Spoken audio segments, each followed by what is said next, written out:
قربانی کیا ہے؟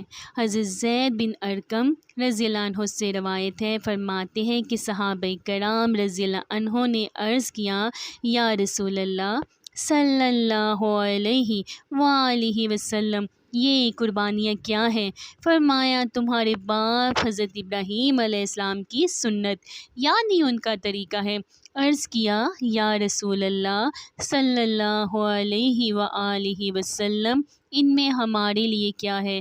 فرمایا، تمہارے لیے ہر بال کے عوض نیکی ہے۔ صحابہ کرام رضی اللہ عنہ نے عرض کیا، یا رسول اللہ صلی اللہ علیہ وآلہ وسلم، یہ جو اون ہے اس کے بارے میں کیا ارشاد ہے؟ فرمایا، ان کے ہر بال کے عوض نیکی ہے۔ حضرت ابن سیرین علیہ رحمہ فرماتے ہیں کہ حضرت عبداللہ بن عمر رضی اللہ تعالی عنہما سے پوچھا، کیا قربانی واجب ہے؟